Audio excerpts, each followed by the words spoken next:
같이 보실 하나님 말씀은 시편 1편입니다. 우리가 너무나 잘 알고 있는 말씀이죠. 시편 1편.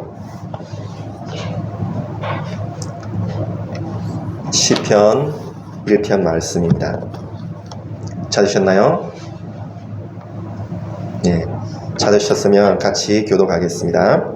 복 있는 사람은 악인들의 꾀를 따르지 아니하며 죄인들의 길에 서지 아니하며 오만한 자들의 자리에 앉지 아니하고 오직 여호와의 율법을 즐거워하여 그의 율법을 취하고 묵상하는도다. 그는 시냇가에 심은 나무가 철을 따라 열매를 맺으며 그 잎사귀가 마르지 아니함 같으니 그가 하는 모든 일이 다 형통하리로다. 악인들은 그렇지 아니하며 오직 하나님의 평화로웠다.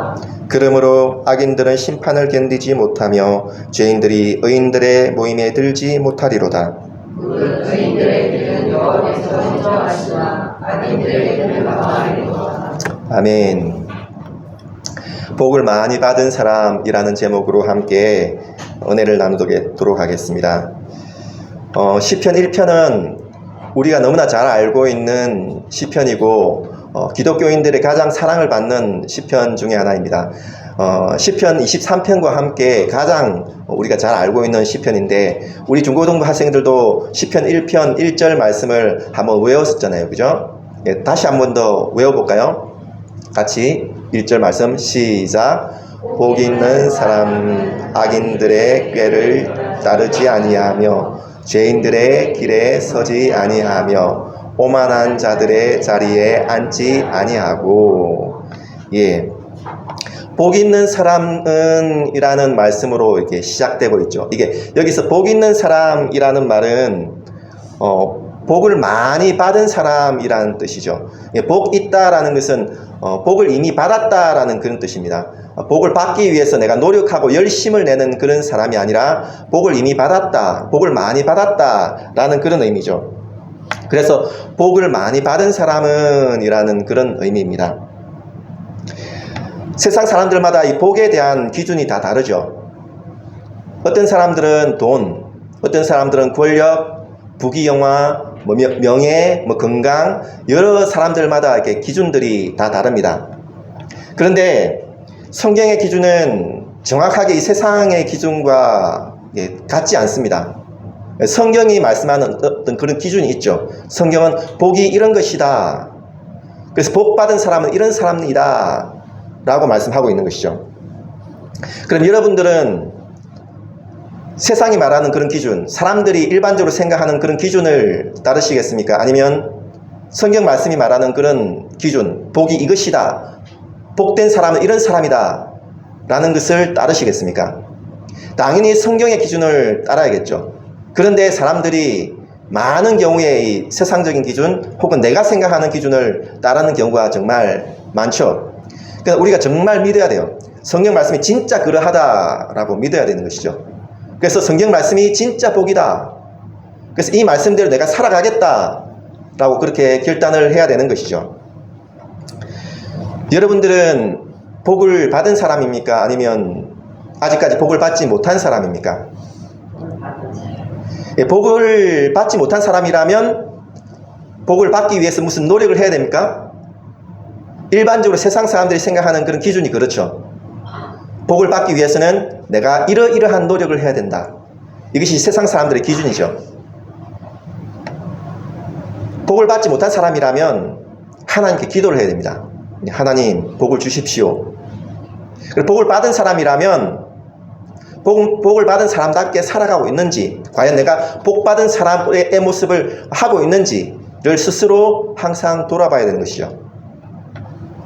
오늘 이 말씀에 시편 1편 말씀에 복 받은 사람이라고 해서 세 가지 어떤 경우가 나오는데 1절 말씀에 세 가지 경우가 나오는데 이것을 해야 되고 저것을 해야 되고가 아니라 이런 사람은 복의 사람이 아니야, 이런 사람은 복 받은 사람 아니야, 이런 사람은 복 받은 사람이 아니야 라고 1절 말씀에는 복을 받지 못한 사람에 대해서 먼저 이야기하고 있죠.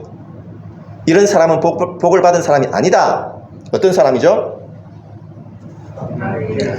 먼저 악인들의 꾀를 따르지 않는 사람들.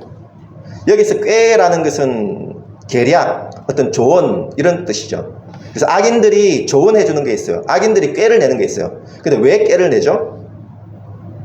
올바른 방법으로 혹은 정당한 어떤 길로 가지 않는다는 뜻이죠.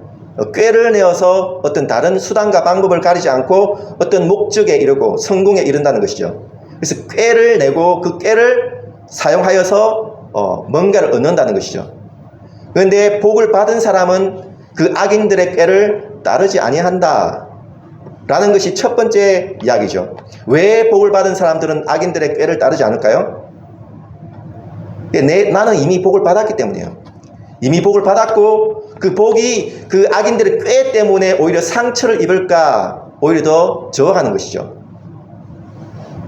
복을 받은 사람은 성공하는 것, 무슨 수단과 방법을 가리지 않고 성공하는 것보다 나의 믿음의 자존심을 더 사랑해요. 그래서 나는 복 받은 사람으로서 나는 그렇게 할 수 없다라고 생각하는 것이죠. 두 번째 뭐죠? 죄인들의 길에 서지 아니한다 라고 되어 있죠.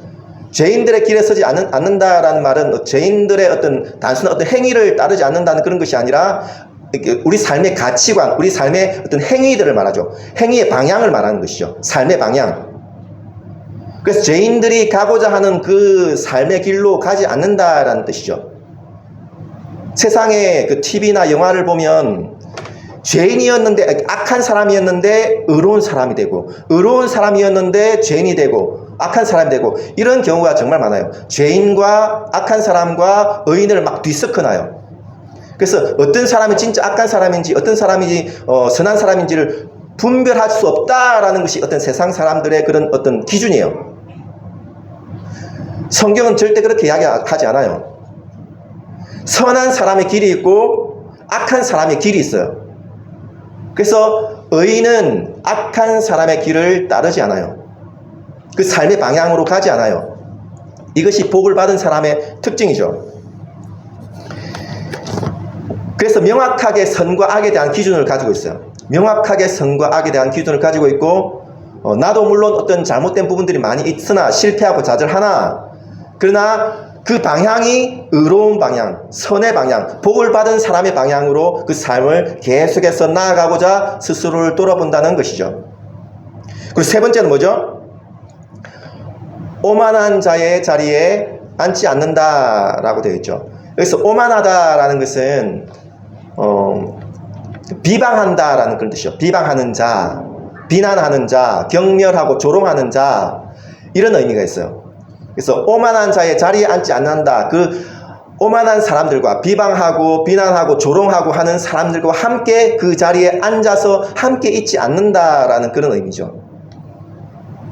그래서 오만한 사람과 함께 하지 않는다는 것은 그렇게 비방하고 조롱하는, 다른 사람들을 조롱하고 비방하고 경멸하는 그런 자리에 함께 하지 않는다라는 것인데, 제가 전에 그 코미디 프로 옛날에 본 적이 있는데 4명이 같이 이렇게 모여서 같이 이야기를 하는데 무슨 이야기를 하느냐 하면 그 자리에 없는 어떤 친구를 막 그 욕하고 막 이렇게 비꼬고 하는 그런 그러면서 막 서로 웃고 하는 그런 어떤 이야기를 하고 있는데, 한 사람이 화장실을 가고 싶어서 화장실을 간 거예요.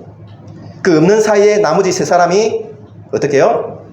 그 화장실 간 사람을 막 이렇게 욕하고 막 이렇게 비꼬고 막 이렇게 그러면서 서로 이렇게 막 웃으면서 낄낄거리면서 노는 거예요. 그래서 돌아오니까 언제 그랬냐는 듯이 막 반겨주고, 또 다른 한 사람이 이렇게 그 자리를 화장실을 이렇게 간다고 비우니까 또 나머지 3사람이 없어진 그 사람을 막 이렇게 뭐 욕하고 비난하고 그러면서 노는 거예요.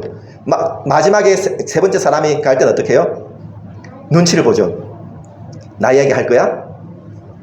아니야 갔다 와. 가고 나면 막 그 사람을 이렇게 비난하고. 근데 이러한 모습이 우리 세상 사람들의 일반적인 모습인 거죠. 코미디로 나왔지만은 그것이 일반적인 우리 세상의 모습인 거죠.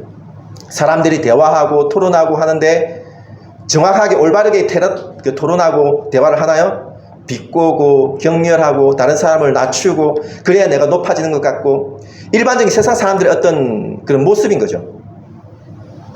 오만하기 때문에 그래요. 교만하기 때문에 그래요. 그 사람이 잘못되었고 나는 올바르다, 나는 잘된다, 나는 올바르다라는 것을 뭘로 표현해요? 다른 사람을 경멸하는 것으로, 조롱하는 것으로, 그렇게 나는 올바르다는 것을 표현해요. 그러나 복이 있는 사람은, 복 받은 사람은 그렇게 하지 않는다는 것이죠. 다른 사람을 조롱하고 비난하는 방식으로 나를 높이지 않는다는 것이죠. 그래서 복이 이미 있는 사람은 오히려 다른 사람을 존중할 줄 알고 그 사람을 높여줄 줄 아는 것이죠. 그리고 사랑함과 겸손함으로 다른 사람을 대하는 것이죠. 이것이 복이 있는 사람이고, 복받지 않은 사람, 복이 없는 사람은 그렇게 조롱하고 경멸한다는 것이죠. 창세기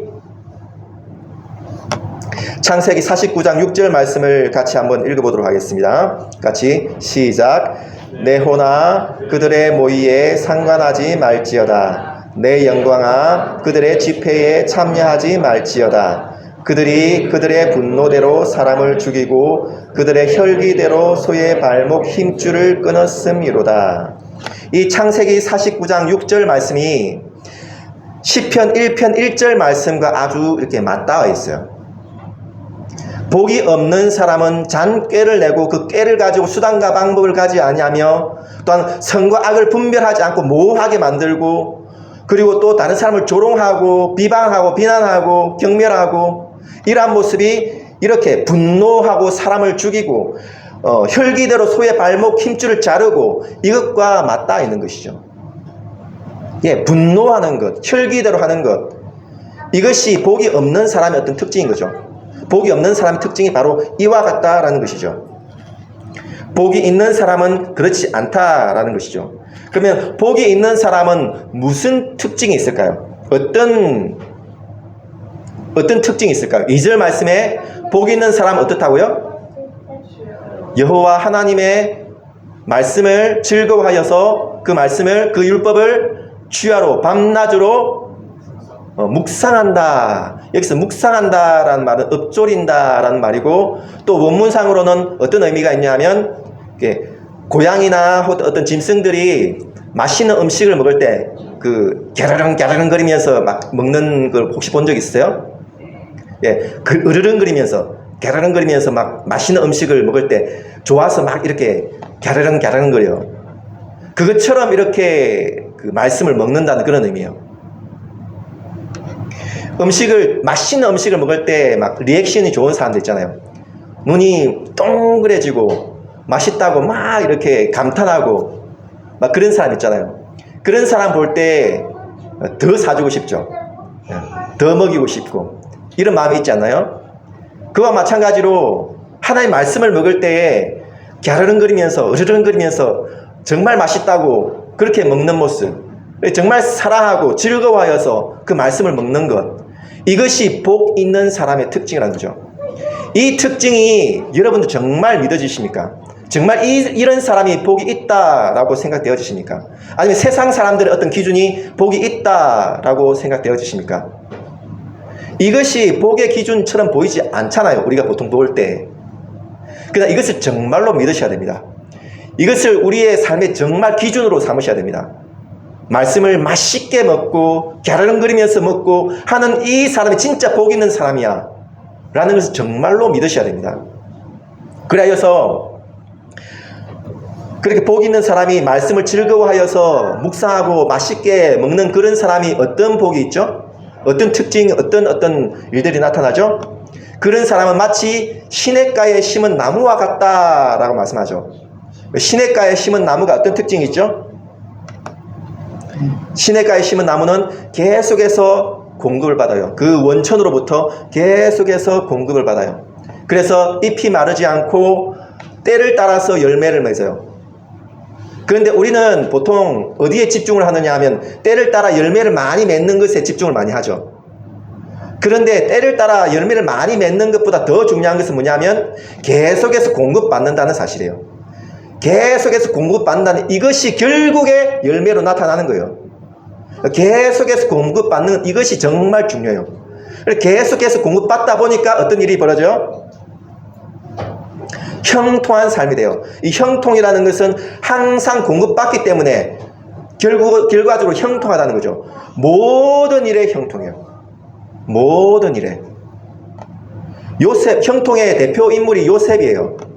요셉은 총 한 4가지 정도의 단계의 인생을 말할 수 있는데, 첫 번째는 아버지의 사랑을 받을 때, 사랑을 받고 정말 그렇게 좋을 때, 그리고 형들의 미움을 받고 이집트로 종으로 끌려갈 때, 그리고 세 번째는 모함을 받고 감옥에 갇혔을 때, 그리고 네 번째는 총리가 되어져서 형들을 다시 만났을 때, 이 총 4가지 그 단계를 이야기할 수 있는데, 이 네 가지 단계 중에서 요셉이 형통하다라고 말할 수 있는 단계가 우리가 생각할 때는 어디죠?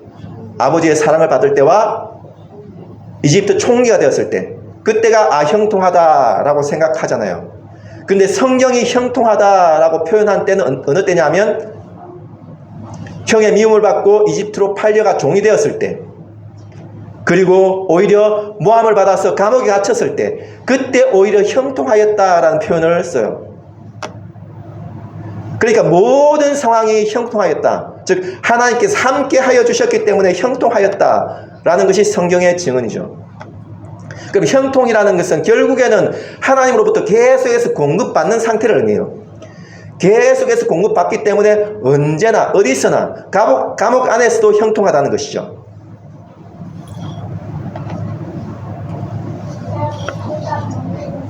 그리하여서 이 시편은 4절부터 5절까지는 결국에는 악인들이 어떤 결말을 맺는다. 그리고 6절에는 의인들이, 복을 받은 사람들이 어떤 결말을 맺는다라고 말씀을 마무리하고 있죠. 악인들의 결과가 어떻게 됩니까? 악인들은 고작 바람에 나는 겨와 같다, 오직 바람에 나는 겨와 같다라고 성경에 되어 있는데, 이거를 이렇게 원문상으로 이렇게 표현하면 고작 그만한 바람에 입김 하나에 날려가는 겨와 같다라고 표현하고 있어요. 악인들은 크다란 바람을 일으켜서 막 놀라운 일을 하는 것 같아 보여. 승승장구하는 것 같아 보여. 그러나 나중에 결과적으로 어떻게 된다고요? 고작 하찮은 바람 하나에 이 악인들은 흩어지는 겨와 같다는 것이죠. 그래서 결과적으로는 심판을 견디지 못해요. 심판을 견디지 못한다라는 것은 하나님께서 특별하게 심판하신다라는 그런 의미가 아니라, 자신의 꾀를 가지고 수단과 방법을 가리지 않고 했던 그 모든 행실들, 그리고 악한 길로 행했던 그 모든 행실들, 그리고 조롱하고 비난하고 비방했던 그 모든 모습들, 그런 것들이 결과적으로는 부메랑으로 다시 자기에게 돌아와서 심판을 스스로 받는 거예요. 그래서 이걸 심판을 견디지 못한다라는 그런 의미죠. 악인은 결과적으로 이렇게 된다는 거예요. 심판을 견디지 못하고 망하게 된다는 것이죠. 그러나 의인들, 복을 받은 사람들은 어떻게 된다고요? 항상 공급받음으로써 형통한 삶을 살 뿐만 아니라 그의 길을, 믿음의 사람의 길을 누가 아신다고요? 여호와 하나님께서 인정하신다고요. 인정하신다는 말은 아신다라는 그런 의미예요. 아신다, 보고 계신다라는 그런 의미죠. 우리가 고난을 당하고, 믿음의 사람이 고난을 당하고 악한 사람이 승승장구하는 것처럼 보이지만은, 그러나 하나님께서는 여전히 그 믿음의 사람의 길을 보고 계세요. 아시고 계세요. 그래서 욥기 23장 10절 말씀을 같이 한번 읽어보도록 하겠습니다. 그러나 내가 가는 길을 그가 아시나니 그가 나를 단련하신 후에는 내가 순금같이 되어 나오리라. 아멘. 하나님께서 아시나는 거죠. 욥은 자신이 왜 그런 고난을 당해야 하는지, 왜 내가 이런 고통을 당해야 하는지를 자신은 몰랐어요. 나는 의롭게 행동했는데 왜 내가 이렇게 고통을 당해야 돼? 난 도저히 모르겠어. 친구들이 와서 그렇게 네가 이렇게 했기 때문에 저렇게 했기 때문에 그런 거 아니냐라고 말했을 때도 나는 도저히 모르겠어. 나는 왜 내가 이런 고난을 당해야 되지? 난 도저히 모르겠어. 라고 그렇게 이야기했던 사람이에요. 근데 마지막에 하나님이 나타나시자 그때야 아는 거죠. 아, 그렇구나.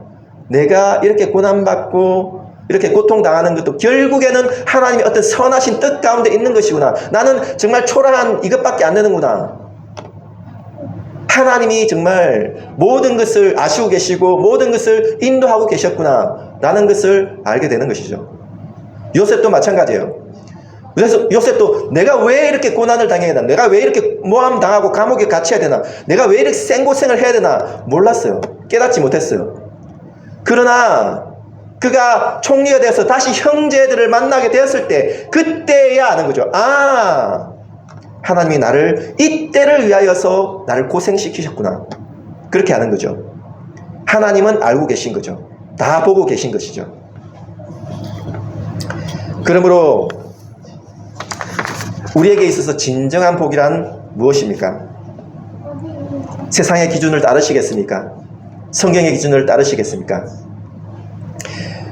제가 학창시절에 그 친구들과 함께 자취를 하면서 라면을 끓여서 이렇게 먹으면서 한 젓가락이라도 더 많이 먹기 위해서 눈치를 보고 막 서로 눈치를 보고 했던 그때의 기억이 있습니다. 한 젓가락이라도 더 먹으면 마치 전쟁에서 승리한 것처럼 막 기쁘고, 한 젓가락 덜 먹으면 막 인생이 실패한 것처럼 막 그렇게 슬프고 좌절스럽고 막 그렇게 했던 때가 있습니다.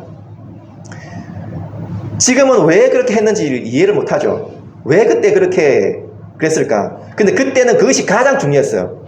그 한 젓가락, 라면 한 젓가락, 그것이 가장 소중하게 생각했던 때가 있었죠. 우리의 인생도 이와 같지 않을까요? 우리가 그렇게 복이라고 생각하면서 따라가려고 하는 그 모든 것들이 겨우 라면 한 젓가락 밖에 되지 않는데, 우리는 그것을 위해서 그렇게 죽 짜고 이렇게 따라가고 있는 것은 아닌지, 마치 무지개를 쫓아가는 그런 인생과 같이 허무한 것을 쫓아가는 그런 인생으로 살아가고 있진 않은지 우리가 돌아봐야 되지 않을까요? 우리 인생에 있어서 유일한 복은 하나님 말씀을 진심으로 사랑하고 즐거워하며 그 말씀을 주야로 묵상하고 갸르릉거리면서 그렇게 먹고 마시고 하는 이것이 진짜 복인 것이죠. 그래서 그 말씀으로부터, 하나님으로부터 계속해서 공급받는 것, 이것이 진짜 복인 것이죠. 여러분은 진정으로 복을 이미 받은 사람입니까? 많은 복을 받은 사람입니까? 아니면 아직까지 복을 받지 못한 사람입니까? 복을 받지 못한 사람이라면 하나님께 기도하셔야 됩니다. 찾고 구하고 두드리셔야 됩니다. 그러면 후히 주시고 꾸짖지 아니하시는 하나님께서 우리에게 좋은 것, 가장 좋은 선물, 성령을 우리에게 주십니다. 그러므로 하나님께 구하십시오. 뿐만 아니라 복을 이미 받았다 하더라도 복을 받은 사람처럼 그 풍성함을 누리지 못하고 세상에 여전히 기웃거리고 있고 여전히 그 기준을 잘 알지 못하고 그렇게 살아가고 있다면 다시 한 번 더 회개하고 주께로, 하나님 말씀으로 돌아오십시오. 그리하면 하나님께서 다시 한 번 더 그 원천으로부터 흘러나오는 그 풍성함을 다시 누릴 수 있게 되어질 것입니다. 이미 내 안에 있는 풍성한 복을 받아 누릴 수 있는 그것을 하나하나 세면서 그 풍성함이 어떠한지를 매일매일 체험할 수 있는 우리 모두가 되어지기를 주님의 이름으로 축복합니다. 기도하겠습니다. 하나님 아버지, 우리가 믿음으로 살아갈 수 있도록 은혜를 베풀어 주시옵소서. 악인들의 꾀를 따르지 아니하며 죄인들의 길에 서지 아니하고 오만한 자들의 자리에 앉지 않으며 세상의 기준으로 따르지 아니하며 나의 기준에 따르지 아니하며 오직 여호와의 말씀을 즐거워